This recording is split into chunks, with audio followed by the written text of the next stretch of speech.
Երբ Աստված լռում է, իսկ աշխարհը փլուզվում է, ինչին հավատալ։ Պատկերացրեք մի երիտասարդի, ում ուսերին դրված էր իր ողջ գյուղի հավատքը։ Նրան ուղարկում են սրբազան ուխտագնացության, իր հետ տանելով մի մասունք, որը, ըստ լեգենդի, հիշում է Նոյի տապանը։ Բայց ճանապարհին նա տեսնում է այնպիսի սարսափներ, որոնք կկոտրեին նույնիսկ սրբերին։ Եվ ահա, կանգնած ավերված եկեղեցում, նա անում է աններելին։ Նա վերցնում է այդ սրբությունը և Աստծո դեմ ուղղված կատաղությամբ շպրտում է այն խավարի մեջ։ Սա պետք է լիներ վերջը,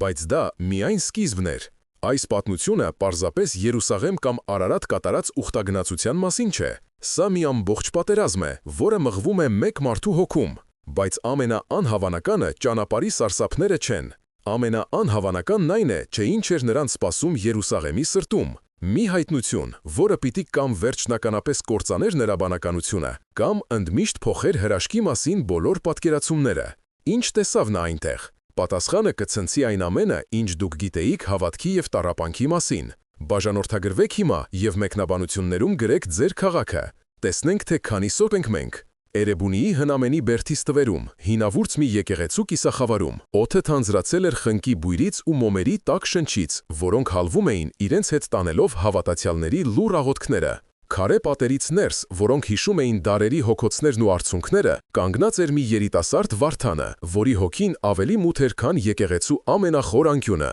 Նրա աչքերը, սովորաբար կրակոտ ու կենդանի, այժմ մթագնել էին ներքին պայքարից, մի պայքարից, որը նա մղում է լռության մեջ, վախենալով բարձրաձայնել իր սրտում բուն դրած կասկածները։ Նա նայում էր խորանի վրա փռված լույսի շողին, որը փոշու հատիկները պարի էր հրավիրում, բայց իր հոգում լույս չէր տեսնում, միայն սառը անծայրացիր դատարկություն։ 20 տարեկան Վարդանը կրում էր ոչ միայն իր տարիների, այլև իր պապերի հավատքի ծանրությունը։ Մի հավատք, որն իր համար դարձել էր գեղեցիկ, բայց հինավուրց մի գորգ, գույները խամրած, թելերը մաշված, նախշերը անհասկանալի։ Նրա կողքին, խորասուզված աղոթքի մեջ, կանգնած էր պապը Տեր Հովհաննեսը, 80-ամյա մի կաղնի, որի դեմքի կնճիռներն ասես հայոց պատմության քարտեզը լինեին, յուրաքանչյուրը մի ցավի, մի փորձության ու մի հաղթանակի հետք։ Նրա շշուկով արտասանած հայր մերը հնչում էր ոչ թե որպես խնդրանք, այլ որպես հաստատում, որպես անսասան մի իրողություն, որպես տիեզերքի հիմքը։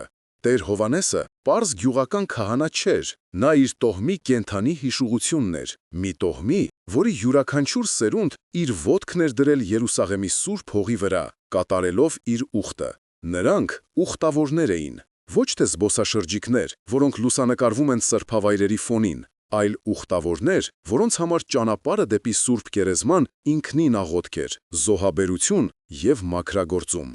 Վարդան աղոթքից հետո խորը ձայնով ասաց ծերունին։ Նրա ձայնը արձագանքեց գմբեթի տակ, կարծես հենց եկեղեցու քարերն էի խոսում։ Աչքերդ հեռու են թափառում, հոգիդ անհանգիստ է, ինչպես Գալիլեայի ծովը փոթորքից առաջ։ Վարդանը շրջվեց, նրա հայացքում չկար ակնածանք, այլ հոգնածություն, մի դառը հոգնածություն աշխարհից, մարդկանցից և անպատասխան մնացած աղոթքներից։ Տեր պապ, ես լսում եմ քո պատմությունները Երուսաղեմի, հրաշքների ու սրբերի մասին, լսում եմ Նոյի տապանի ու Արարատի մասին, լսում եմ լուսավորչի տեսիլքների մասին, բայց ես նայում եմ շուրջս ու տեսնում եմ միայն չքավորություն, տեսնում եմ ցավ, տեսնում եմ անարդարություն։ Որտեղ են այդ հրաշքները հիմա, թե դրանք մնացել են հին գրքերի էջերում։ Սա հարց չէր, սա մեղադրանք էր։ Տեր Հովհաննեսը չզայրացավ։ Նրա աչքերում մի պահ փայլատակեց ցավի մի կայծ, բայց այն անմիջապես մարեց դարերի իմաստության խորքում։ Նա մոտեցավ և ձեռքը դրեց թոռանուսին։ Նրա ձեռքը չոր էր ու ամուր, ինչպես խոր վիրապի քարը, և Վարդանը զգաց, թե ինչպես այդ հպումից իր ներսի փոթորիկը մի պահ հանդարտվեց։ Ծերունին Վարդանին տարավ դեպի խորանի կողքին գտնվող մի փոքրիկ փայտե պահարան, որը փակված էր արծաթե կողփեքով սևացած ժամանակից։ Զգուշությամբ, կարծես մի սրբազան ծես կատարելիս, նա բանալիով բացեց այն և հանեց թավշի մեջ փաթաթված մի փոքրիկ տուփ։ Սա, ասաց նա, բացելով տուփը, և նրա ձայնը դողաց հուզմունքից, մեր տոհմի սրբությունն է, մեր հավատքի խարիսխը։ Ասում են, սա մի տաշեղ է Նոյի տապանից, որը մեր նախնիներից մեկը, Հակոբ անունով, գտել է Արարատի լանջին, աստվածային տեսիլքից հետո, երբ հրեշտակն իջել և ցույց է տվել նրան տեղը։ Տուքի մեջ, մգլած թավշի վրա, դրված էր մի փոքրիկ սևացած փայտի կտոր։ Այն անշուք էր, սովորական, առանց որևէ զարդի կամ փայլի։ Վարդանը նայեց դրան առանց հիացմունքի։ Մի պարզ փայտի կտոր, որը կարող էր լինել ցանկացած հին ծառից։ Բայց հետո տեղի ունեցավ անհավանականը։ Երբ նա ուշադիր նայեց, նրան թվաց, թե փայտի մակերեսին, ջղերի մեջ նա տեսնում է դեմքեր, տանջված, աղոթող, հույսով լի դեմքեր։ Մի պահ նրան թվաց, թե նա լսում է հազարավոր ձայների շշուկ, որոնք գալիս էին այդ փոքրիկ կտորից։ Այս տաշեղը, շարունակեց Տեր Հովհաննեսը, նրա ձայնը ստացել էր հանդիսավոր, գրեթե մարգարեական երանգ։ Եղել է Երուսալեմում 10-րդ անգամ։ Այն տարել է մեր նախնի Հակոբը, երբ փախչում էր պարսիկներից և ճանապարհին հանդիպելով ավազակների, աղոթքով անտեսանելի է դարձել նրանց համար։ Այն տարել է մեր նախնի Գրիգորը, երբ ճանապարհին բուժվել է մահացու ժանտախտից, ընդամենը հպելով սայր ճակատին։ Այն եղել է Սուրբ Հակոբյանց վանքում, այն օրհնվել է Սուրբ Գերեզմանի վրա, այն ներծծել է հազարավոր մոմերի լույսն ու միլիոնավոր աղոթքների ուժը։ Սա ոչ թե փայտ է, այլ հավատքի խտացում, սա մեր պատմությունն է։ Վարդանը լռում էր, նրա ներսում կասկածի որդը կրծում էր ամեն ինչ, բայց միևնույն ժամանակ մի նոր, անծանոթ զգացում էր ծնվում, վախախառն ակնածանք։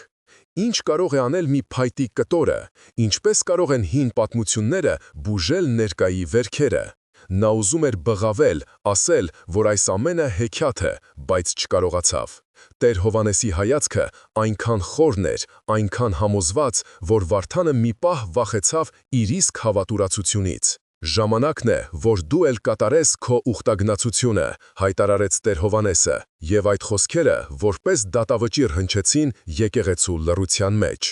«Դու կտանես սա Երուսաղեմ։ Ճանապարհին կամ կգտնես քո Աստծուն, կամ վերջնականապես կկորցնես նրան, բայց այստեղ, կասկածների ճահճում, դու կմահանաս հոգով»։ Եվ դա ամենասարսափելի մահն է։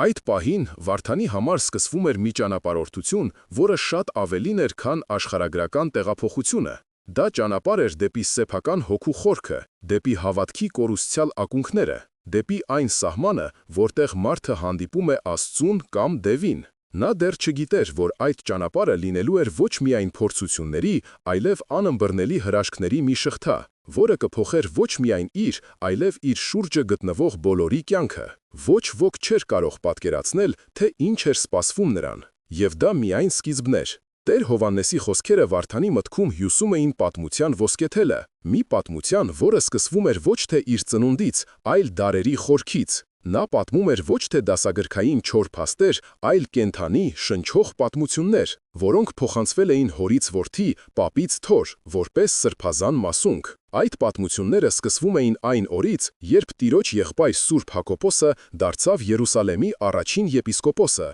հիմք դնելով մի ներկայության, որը պիտի դառնար հայ ժողովրդի հոգևոր փարոսը Սուրբ Երկրում, մի լույս, որը չէր հանգչելու նույնիսկ ամենամութ ժամանակներում։ Այդ պատմությունները շարունակվում էին դարերի միջով, հասնելով մինչև իրենց գյուղը, որը հիմնադրել էին Կիլիկիայի թագավորության անկումից հետո այստեղ ապաստան գտած մի քանի ընտանիքներ։ «Մտածիր տղաս», ասում էր ծերունին, նստած իրենց քարետան բակում, թթենու ստվերի տակ, որի տերևների սոսափյունը կարծես հինավուրց շարականի մեղեդի լիներ։ Երբ աշխարհը դեռ նոր էր ընդունում Քրիստոսի լույսը, մերոնք արդեն այնտեղ էին։ Նրանք քայլում էին այն նույն փողոցներով, որտեղ քայլել էր ինքը, Փրկիչը։ Նրանք աղոթում էին Գողգոթայում, երբ քարերը դեռ տաք էին նրա սուրբ արյունից, և նրանց աղոթքները խառնվում էին հրեշտակների սաղմոսներին։ Նրա պատմությունների մեջ Սուրբ Գրիգոր Լուսավորիչը դառնում էր ոչ միայն Հայաստանը լուսավորող սուրբ, այլև առաջին մեծ ուխտավորը, ճանապարհի հովանավորը։ Տեր Հովհաննեսը նկարագրում էր, թե ինչպես Լուսավորիչը խոր վիրապի 13 տարվա տանջանքներից հետո ճանապարհ ընկավ դեպի սուրբ վայրեր, ոչ թե պարզապես տեսնելու, այլ հայոց նորահավատ եկեղեցու համար օրհնություն բերելու, այն կապելու քրիստոնեության սրտին Երուսաղեմին։ Նրա ճանապարհը խորհրդանիշ էր, Վարդան։ Դա ցույց էր տալիս, որ մեր հավատքը մեկուսացված չէ, այն կղզի չէ հեթանոսության ծովում։ Այն սկիզբ է առնում Արարատից, բայց սնվում է Երուսաղեմի ակունքներից։ Այն միահյուսված է համաքրիստոնեական եկեղեցու հետ։ Այս պատմությունները Վարդանի համար մանկուց հեքիաթների պես էին հնչել, որոնք նա լսում էր օջախի կրակի մոտ քնելուց առաջ։ Բայց հիմա, ուխտագնացության նախաշեմին, դրանք ստանում էին նոր, անհանգստացնող խորություն։ Նա սկսում էր զգալ դարերի շունչն իր ուսերին, զգալ իր նախնիների հայացքներն իր վրա։ Նա պատկերացնում էր իր անանուն նախնիներին, հողագործներ, արհեստավորներ, զինվորներ, որոնք թողնում էին իրենց տունն ու տեղը, իրենց ամեն ինչը և ամիսներ, երբևն տարիներ տևող ճանապարհ էին ընկնում դեպի անհայտությունը։ Ի՞նչն էր նրանց մղում։ Ինչ ուժ էր նրանց ստիպում հաղթահարել անապատների տապը, լեռների ցուրտը, ավազակների սպառնալիքն ու հիվանդությունների մահացու վտանգը։ Հավատը։ Մի օր հարցրեց նա պապին, երբ նրանք վերադառնում էին եկեղեցուց։ Ոչ միայն, պատասխանեց Տեր Հովհաննեսը, զարմացնելով նրան։ Նրա պատասխանը անսպասելի էր։ Նաև կարոտը դեպի սկիզբը, դեպի ակունքը։ Մարդը, որքան էլ հեռանա, միշտ ուզում է վերադառնալ տուն։ Իսկ մեր հոգևոր տունը Երուսաղեմն է։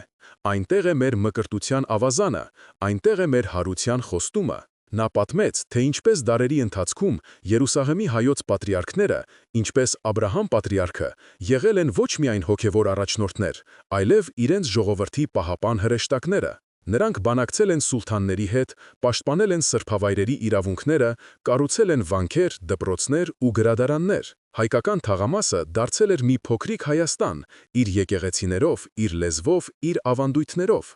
Սուրբ Հակոբյանց վանքը դարձել էր ոչ միայն աղոթատեղի, այլև ապաստան, հիվանդանոց և իջևանատուն հազարավոր հայ ուխտավորների համար, մի նավահանգիստ հոգևոր փոթորիկների մեջ։ Բայց այդ պատմությունների մեջ կար նաև մութ կողմ։ Մի կողմ, որի մասին սովորաբար բարձրաձայն չէին խոսում։ Տեր Հովհաննեսը չէր թաքցնում դժվարությունները։ Նա պատմում էր ճանապարհներին հանդիպող ավազակների, մահացու հիվանդությունների, կրոնական հալածանքների մասին։ Պատմում էր այն ուխտավորների մասին, որոնք այդպես էլ չհասան իրենց նպատակին, որոնց ոսկորները մնացին օտար հողերում, անանուն գերեզմաններում։ Այդ պահերին նրա ձայնը դառնում էր խուլ, իսկ աչքերը մթագնում էին։ Ուխտագնացությունը, ասաց նա մի երեկո, նայելով Վարդանի աչքերի մեջ, և նրա հայացքը սուր էր, ինչպես վիրահատական դանակը, մահվան հետ կնքված ուխտ է։ Դու պատրաստ ես մահանալու, հանուն հոգևոր վերածննդի։ Դու թողնում ես քո հին կյանքը, քո մեղքերն ու կասկածները նորը գտնելու հույսով։ Դա է ամենամեծ զոհաբերությունը, որը մարդը կարող է մատուցել Աստծուն։ Հենց այդ պահին Վարդանը զգաց մոտալուտ փորձության առաջին սառը շունչը։ Նրա առջև դրված խնդիրը պարզապես ճանապարհ գնալը չէր։ Դա իր ներսում եղած կասկածի դևի հետ մենամարտելն էր, մի դև, որը տարիներ շարունակ սնվում էր նրա վախերով ու հիասթափություններով։ Նա պիտի ապացուցեր ոչ թե պապին կամ իր նախնիների հիշատակին, այլ ինքն իրեն, որ այդ բոլոր պատմությունները, այդ բոլոր զոհողությունները իմաստ ունեցել են, որ իրենց տոհմի սրբությունը, Նոյի տապանի այդ փոքրիկ տաշեղը, իսկապես հրաշքների ուժ ունի և ոչ թե պարզապես մի ընտանեկան առասպել է, որով օրորում են երեխաներին։ Եվ նա դեռ չէր կասկածում, որ իր ճանապարհը լինելու էր բոլոր նխորդներից ամենադժվարը, որովհետև պատմությունը պատրաստվում էր իր ամենաարյունալի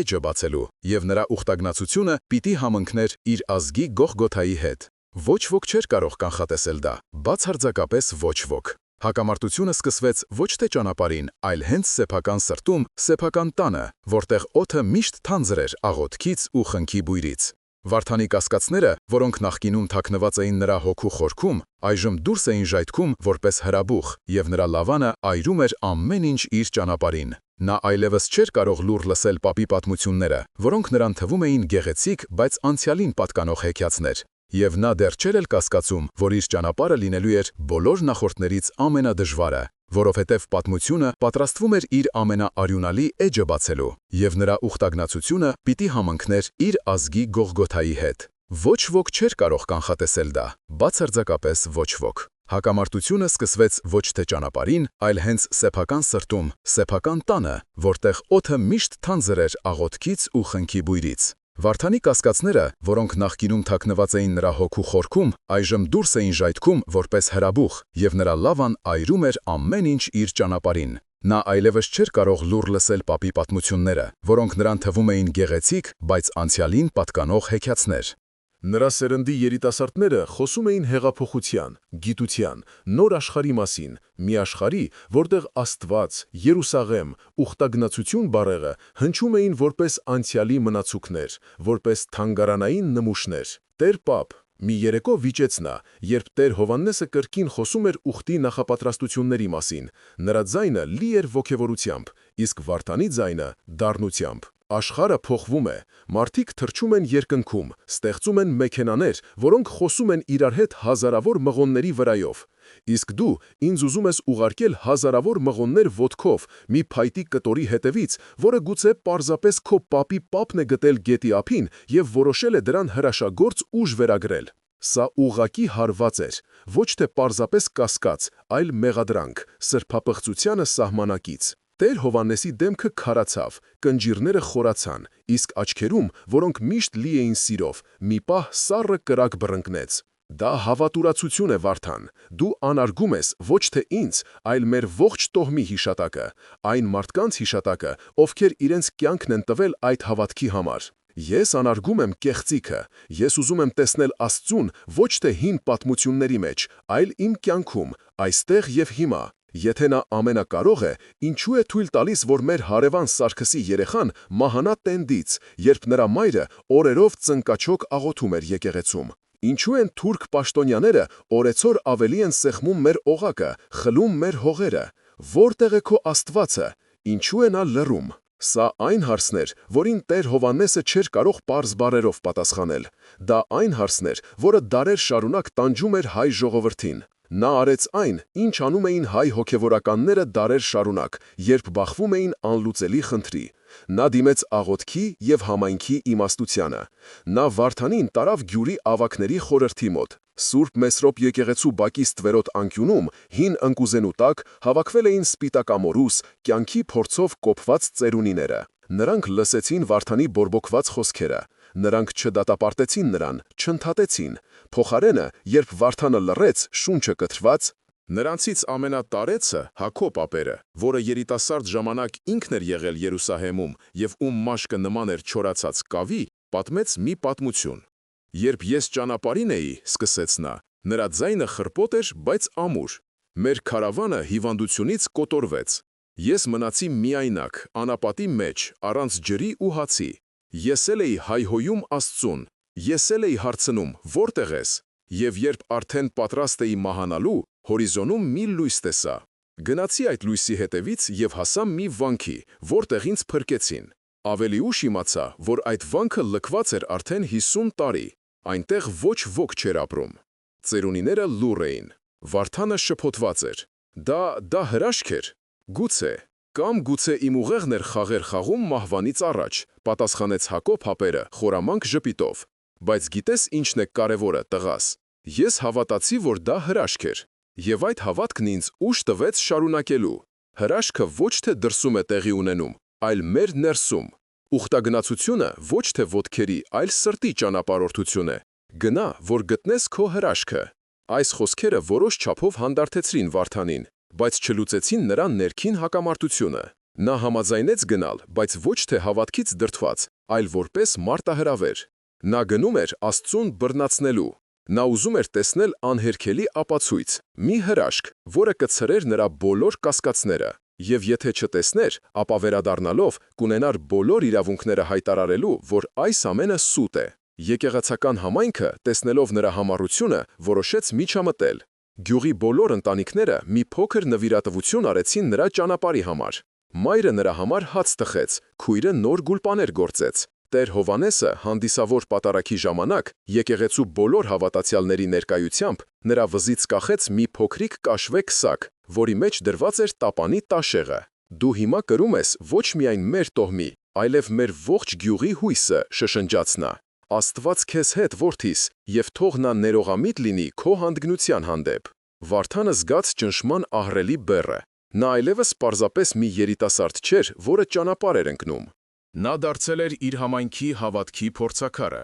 Նրա հաջողությունը կամ ձախողումը կդառնար նրանց հավատքի հաղթանակը կամ պարտությունը։ Նա ճանապարհ ընկավ ոչ թե թեթև սրտով, այլ ծանրացած պատասխանատվության զգացումով, չիմանալով, որ իրական փորձությունները նոր էին սկսվում, եւ դրանք շատ ավելի սարսափելի էին լինելու, քան նա կարող էր երբևէ պատկերացնել։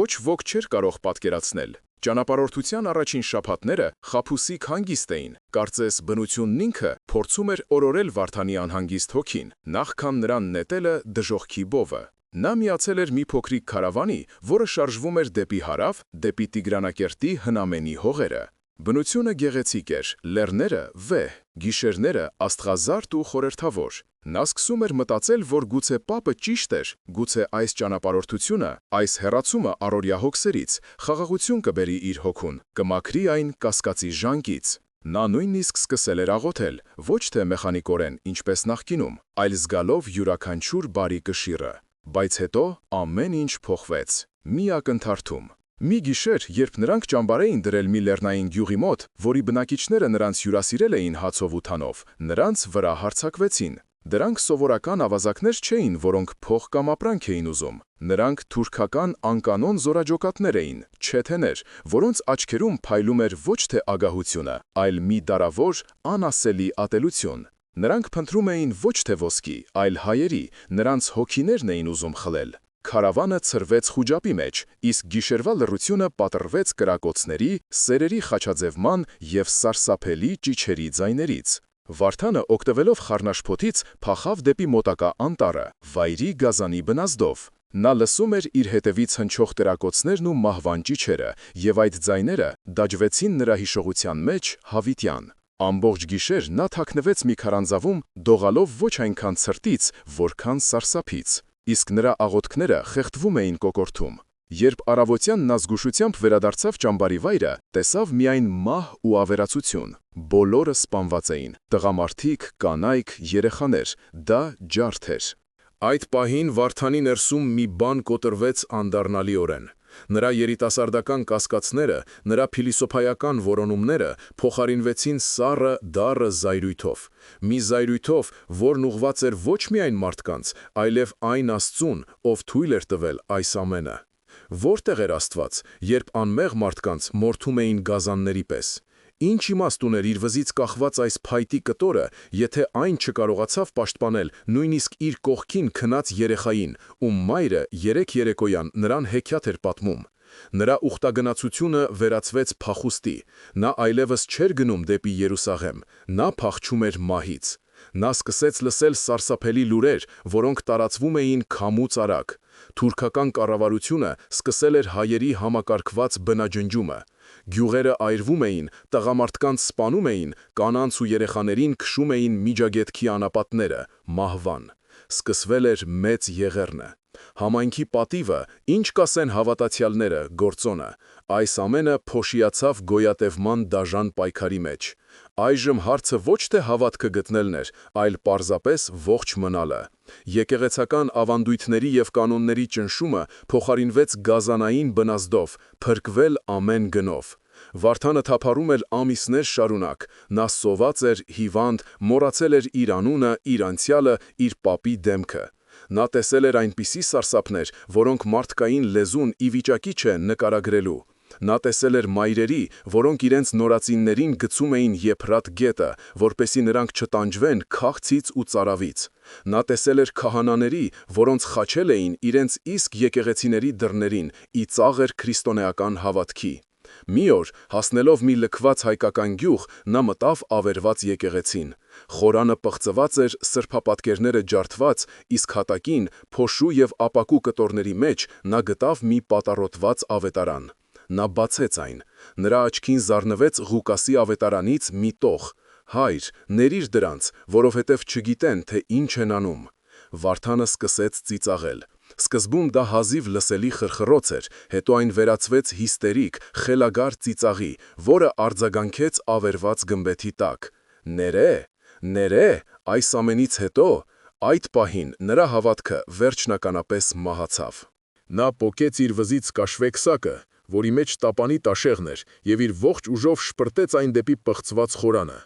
«Ահա քեզ քո հրաշքը, ահա քեզ քո հավատքը», գոռաց նա դատարկության մեջ, և նրա ձայնը խեղդվեց արդյունքներից։ Նա դուրս եկավ եկեղեցուց, որոշելով այլևս երբեք չհիշել ոչ Աստծուն, ոչ իր պապին, ոչ Երուսաղեմը։ Նա կապրեր այնպես, ինչպես կարողանար, որպես գազան, առանց հույսի, առանց հիշողության։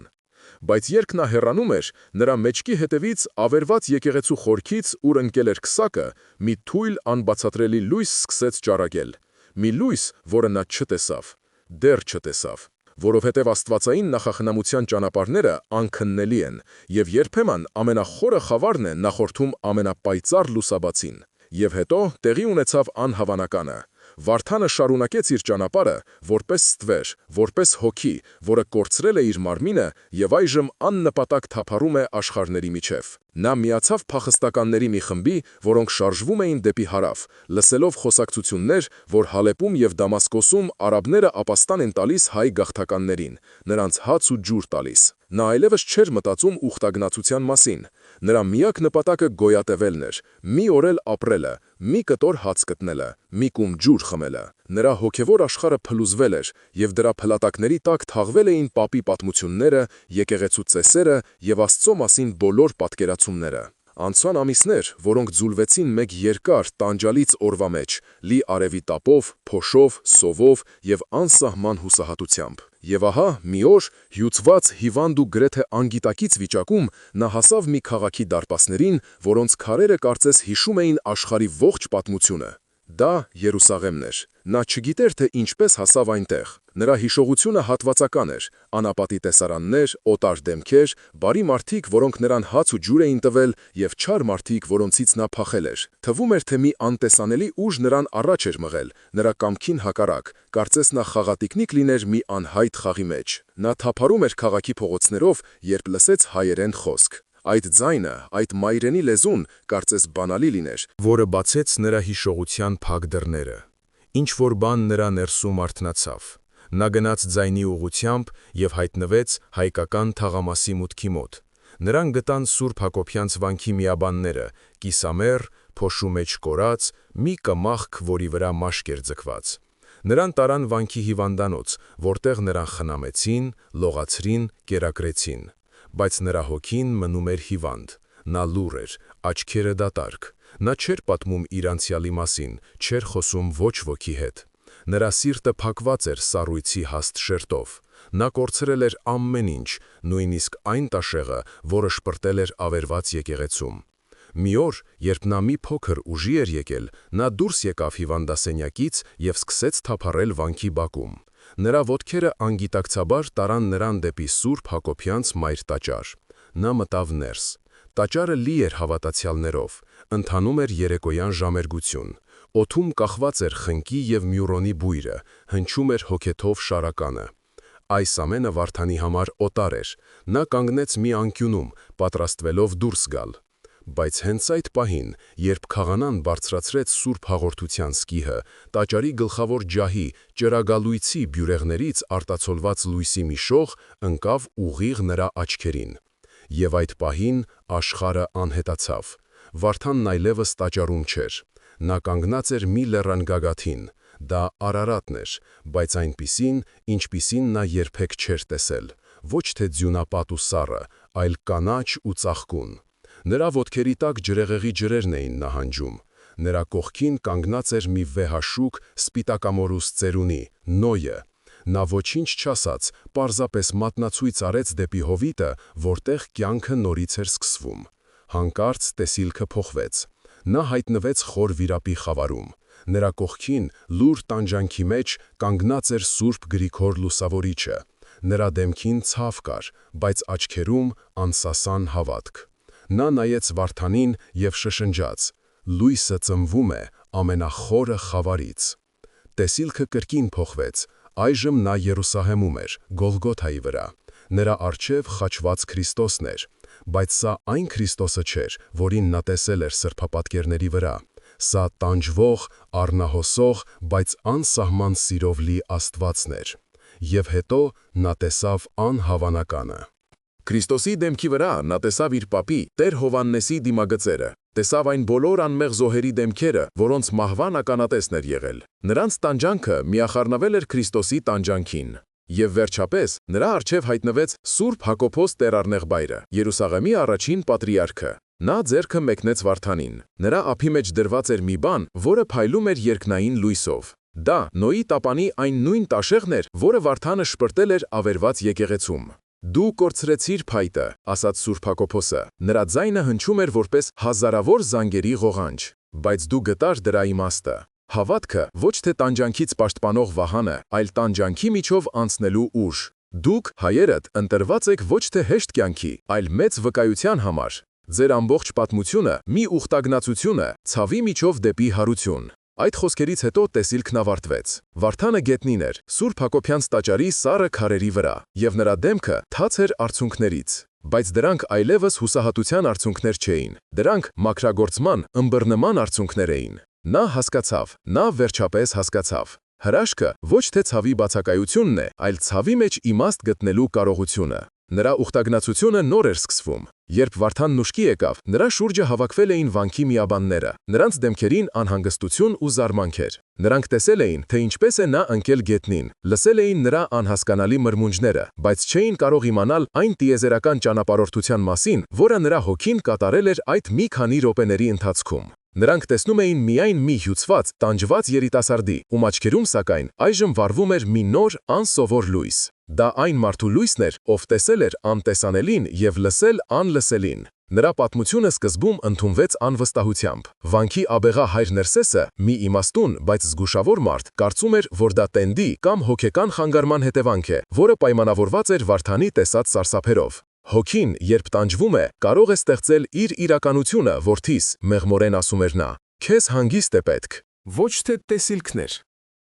Բայց Վարդանը համառում էր։ Նա նկարագրում էր ամեն ինչ այնպիսի մանրամասնությամբ, այնպիսի խորը հուզականությամբ, որ նույնիսկ ամենամեծ թերահավատները սկսեցին կասկածել։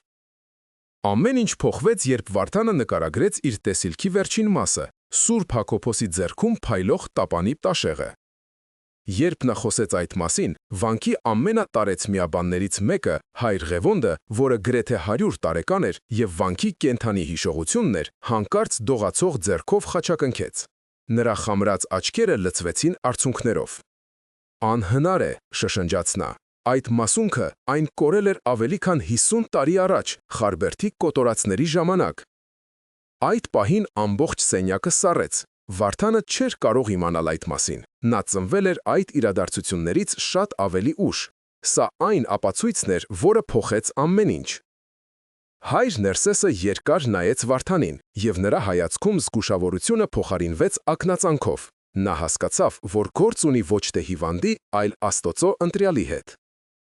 Վարդանի պատմությունը տարածվեց ամբողջ հայկական թաղամասով, ապա ամբողջ Երուսաղեմով։ Ոմանք նրան համարում էին սուրբ, ոմանք խելագար։ Նոր դաշնակիցներ եւ հակառակորդներ հայտնվեցին։ Երիտասարդ եռանդուն միաբանները, ինչպիսին էր հայր Մեսրոպը, ոգևորվեցին նրա պատմությունից, դրա մեջ տեսնելով հայ ժողովրդի հոգևոր վերածննդի նշան։ Նրանք հավատում էին, որ Աստված իրենց ազգի ամենամութ ժամին ուղարկել է նոր մարգարե, հույս եւ մխիթարություն բերելու համար։ Նրանք դարձան Վարդանի ամենաջերմ պաշտպանները, սակայն ավելի պահպանողական տարեց հոգևորականները, որոնք վախենում էին ցանկացած փոփոխությունից, նրան վտանգ էին համարում։ Նրանք վախենում էին, որ այս տեսիլքները կարող են խախտել եկեղեցու դարավոր կարգը, առաջացնել խռովություն եւ գրավել Օսմանյան իշխանությունների ուշադրությունը։ Ինչ կասեն հույները, ինչ կասեն լատինները, նրանք մեզ ծաղրի առարկա կդարձնեն, բողոքում էին նրանք։ Նրանց համար եկեղեցու պատիվն ու կայունությունը ավելի կարևոր էին, քան մի անհայտ երիտասարդի անհավանական պատմությունը։ Հարաբերությունները վանքի ներսում սրվեցին, սկսվեց համոզմունքների եւ հավատքի մի լուր պատերազմ։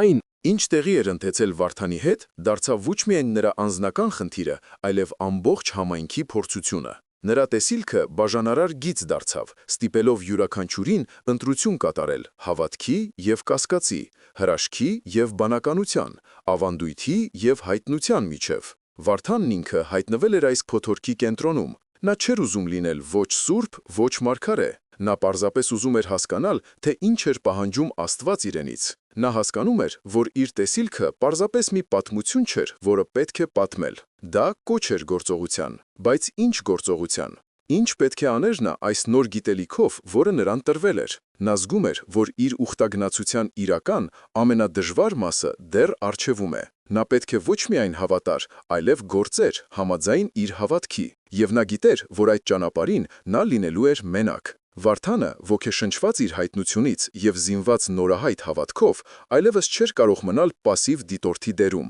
Նրա ներսում վառվում էր մի կրակ, որը պահանջում էր գործողություն, որը պահանջում էր արդարություն։ Նա հասկանում էր, որ իր տեսիլքը ոչ միայն անձնական մխիթարության համար էր, այլև կոչ էր ծառայելու իր տառապյալ ժողովրդին։ Նրա ուխտագնացությունը Երուսաղեմ ավարտվել էր, բայց նրա իրական առաքելությունը նոր էր սկսվում։ Առաջին բանը, որ նա արեց, իր դաշնակիցների հայր Մեսրոպի եւ մյուս երիտասարդ միաբանների հետ միասին, Սուրբ Հակոբյանց վանքի պատերի ներսում ստեղծելն էր մի փոթրիկ կոմիտե, օգնելու Մեծ Եղեռնից մազապուրծ եղած եւ Երուսաղեմ հասած հազարավոր գաղթականներին։ Նրանք սկսեցին հավաքել հանգանակություններ, կազմակերպել կացարաններ, բժշկական օգնություն եւ սնունդ։ Վարդանը դարձավ այս շարժման հոգին։ Նա օր ու գիշեր աշխատում էր, մոռանալով քնի եւ հանգստի մասին։ Նա լսում էր մարդկանց սարսափելի պատմությունները, մխիթարում էր որբերին, վիրակապում էր վիրավորներին։ Նրա խոսքը, որը լի էր հավատքով եւ հույսով, բալասանի պես դեղ էր դառնում մարդկանց հոգու վերքերին։ Նա պատմում էր իր տեսիլքի մասին, ոչ թե պարծենալու, այլ ցույց տալու համար, որ Աստված չի լքել իրենց։ Որ նույնիսկ ամենամեծ տառապանքի մեջ կա աստվածային իմաստ եւ հարության խոստում։ Սակայն նրա գործունեությունը շուտով բախվեց վանքի պահպանողական թևի դիմադրությանը։ Հայր Ներսեսը եւ նրա կողմնակիցները, որոնք վախենում էին Օսմանյան իշխանությունների հետ բարդություններից, Վարդանի ակտիվությունը համարում էին վտանգավոր եւ անխոհեմ։ Դուք վտանգի տակ եք դնում մեր ամբողջ համայնքը, զգուշացնում էր հայր Ներսեսը մի լարված հանդիպման ժամանակ։ Օսմանցիները մեզ հազիվ են հանդուրժում, եթե նրանք իմանան, որ մենք այստեղ ապաստան ենք տալիս ապստամբներին, ինչպես նրանք են անվանում գաղթականներին, նրանք կփակեն վանքը եւ մեզ բոլորիս կարտաքսեն։ Իսկ ինչ եք առաջարկում, Սուրբ Հայր, կտրուփ հակադարձեց Վարդանը, նրա ձայնում հնչում էր զայրույթ։ Փակենք մեր դռները մեր իսկ քույների ու եղբայրների առջև, թողնենք, որ նրանք մահանան փողոցներում սովից ու հիվանդությունից։ Սա է քրիստոնեական սերը, որի մասին մենք քարոզում ենք ամեն կիրակի։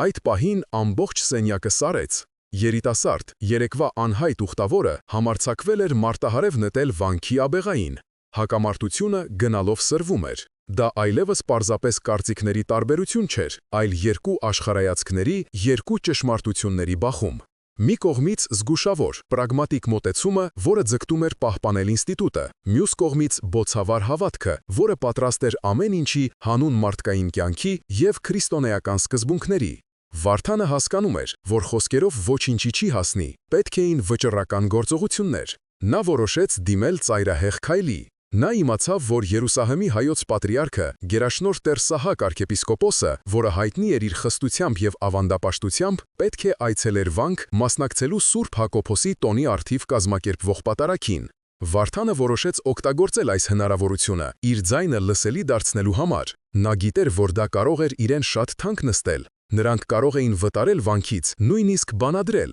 բայց նա պատրաստ էր ռիսկի դիմել։ Եվ ահա, պատարագի ամենահանդիսավոր պահին, երբ պատրիարքը բարձրացրել էր Սուրբ Գիրքը, օրհնելու ժողովրդին, Վարդանը դուրս եկավ ամբոխի միջից եւ բարձր ձայնով դիմեց նրան։ Գերաշնորհ Տեր, ավետարանը մեզ սովորեցնում է սիրել մերձավորին, ինչպես ինքներս մեզ։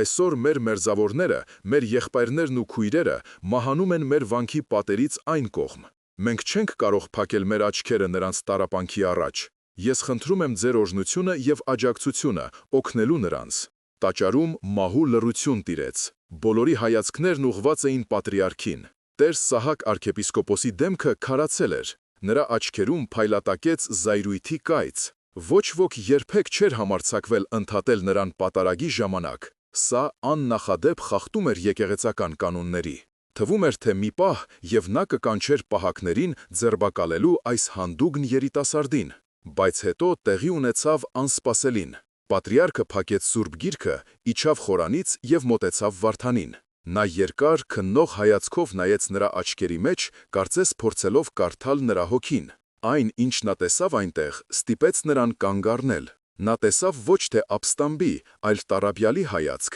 մի մարդու, ով տեսել էր դժոխքը եւ վերադարձել։ Այդ պահը պիտի փոխեր ամեն ինչ։ Տաճարում տիրող մահու լռությունը կարելի էր դանակով կտրել։ Բոլորի հայացքները, ինչպես հարյուրավոր նետեր, սևեռվել էին գերաշնորհ Տեր Սահակ arczepiskopոսի եւ նրա առջև կանգնած հանդուգն երիտասարդի Վարդանի վրա։ Այդ պահին տաճարը վերածվել էր դատարանի, իսկ հավատացյալները երդվյալ ատենակալների։ Հայր Ներսեսի դեմքը սպիտակել էր կավչի պես, նա պատրաստ էր գետինը մտնել ամոթից եւ վախից։ Հայր Մեսրոպը ընդհակառակը հպարտությամբ էր նայում իր հոգևոր զավակին, հիանալով նրա քաջությամբ։ Ամբողջ համայնքի ճակատագիրը կախված էր պատրիարքի հաջորդ խոսքից կամ շարժումից։ Թվում էր, թե մի պահ եւ նա կկանչեր պահակներին ձերբակալելու այս հանդուգն երիտասարդին, որը խախտել էր եկեղեցական բոլոր կանոնները։ Բայց հետո տեղի ունեցավ անսպասելին։ Պատրիարքը երկար քննող հայացքով նայեց Վարդանի աչքերի մեջ, կարծես փորձելով կարդալ նրա հոգին։ Այն, ինչ նա տեսավ այնտեղ, ստիպեց նրան կանգ առնել։ Նա տեսավ ոչ թե ապստամբի, այլ տարաբյալի հայացք, մի մարդու, ով տեսել էր դժոխքը եւ վերադարձել, ով կրում էր իր ժողովրդի ցավը։ Եվ այդ հայացքում կար մի այնպիսի ուժ, մի այնպիսի անկեղծ հավատք, որը չէր կարող սուտ լինել։ Տեր Սահակ arczepiskopոսը խորը շունչ քաշեց, շրջվեց դեպի ժողովուրդը եւ բարձր հանդիսավոր ձայնով հայտարարեց. Այսօր Սուրբ Հակոբոս Տյառնեղբայրը խոսեց մեզ հետ այս երիտասարդի շուրթերով։ Նա մեզ հիշեցրեց, որ եկեղեցին ոչ թե քարե պատերն են, այլ մարդիկ, որ մեր առաջին պարտականությունը ոչ թե կանոնները պահպանելն է, այլ տառապյալին օգնելը։ Նա ձեռքը դրեց Վարդանի ուսին։ Այսուհետ, շարունակեց նա, Սուրբ Հակոբյանց վանքի դռները բաց կլինեն բոլոր կարիքավորների համար, եւ այս երիտասարդը, Վարդանը, կղեկավարի այս սուրբ գործը իմ օրհնությամբ եւ աջակցությամբ։ Այդ խոսքերից հետո տաճարում հնչեցին ծափահարություններ եւ ուրախության բացականչություններ։ Դա հաղթանակ էր, ոչ թե Վարդանի հաղթանակը հայր Ներսեսի նկատմամբ, այլ սիրո հաղթանակը վախի նկատմամբ, հավատքի հաղթանակը ձևականության նկատմամբ։ Այդ օրը դարձավ շրջադարձային Երուսաղեմի հայ համայնքի կյանքում։ Պատրիարքի որոշումը փոխեց ամեն ինչ։ Հայր Ներսեսը եւ նրա կողմնակիցները, չկարողանալով ընդունել նոր իրականությունը, շուտով լքեցին վանքը։ Նրանց տեղը զբաղեցրին նոր երիտասարդ հոգևորականներ, որոնք ոգևորված էին Վարդանի օրինակով։ Սուրբ Հակոբյանց վանքը վերածվեց ոչ միայն աղոթատեղիի, այլև հույսի եւ ապաստանի մի հզոր կենտրոնի հազարավոր հայ գաղթականների համար։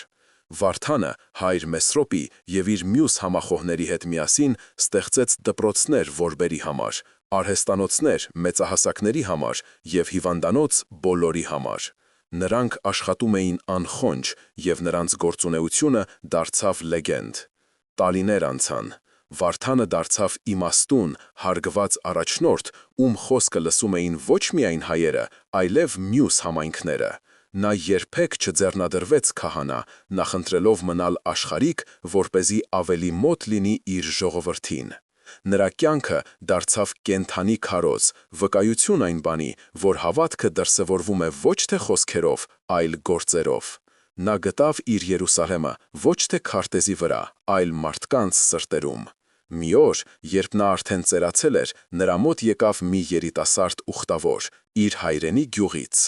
Նա բերել էր լուրեր Տեր Հովանեսից, ով դեռ ողջ էր եւ հպարտանում էր իր թոռան գործերով։ Ուխտավորը Վարդանին փոխանցեց մի փոքրիկ տուփ։ Դրա մեջ, մգլած թավշի վրա, դրված էր Նոյի տապանի այն նույն տաշեղը, որը Վարդանը տարիներ առաջ շպրտել էր ավերված եկեղեցում։ Գյուղացիները գտել էին այն եւ պահպանել որպես սրբություն։ Վարդանը վերցրեց տաշեղը եւ նրա աչքերը լցվեցին արցունքներով։ Նա երկար ճանապարհ էր անցել իր կասկածներից մինչև այս պահը։ Նա հասկացել էր, որ մասունքի ուժը ոչ թե փայտի մեջ էր, այլ այն հավատքի, որը մարդիկ ներդնում էին դրա մեջ։ Դա հիշեցում էր խորհրդանիշ այն անսասան ոգու, որը օգնել էր իր ժողովրդին գոյատևել բոլոր փորձությունների միջով։ Այս պատմությունը, սիրելի բարեկամներ, ավարտվեց, բայց այն բարձրացնում է հարցեր, որոնք արդիական են բոլոր ժամանակներում։ Ո՞րն է ճշմարիտ հավատքը։ Արդյոք այն կանոններին եւ ավանդույթներին հետևելն է, թե տառապյալին ծառայելը։ Որտեղ է սահմանը զգուշավորության եւ վախկոտության, քաջության եւ անխոհեմության միջև։ Կիսվեք մեկնաբանություններում, թե ինչ կանեիք դուք Վարդանի տեղում։ Ինչպես կվարվեիք, եթե ձեր հավատքը բախվեր դաժան իրականության հետ։ Ձեր կարծիքը շատ կարևոր է մեզ համար։ Շնորհակալություն, որ մեզ հետ էիք այս հոգևոր ճանապարհորդության ընթացքում։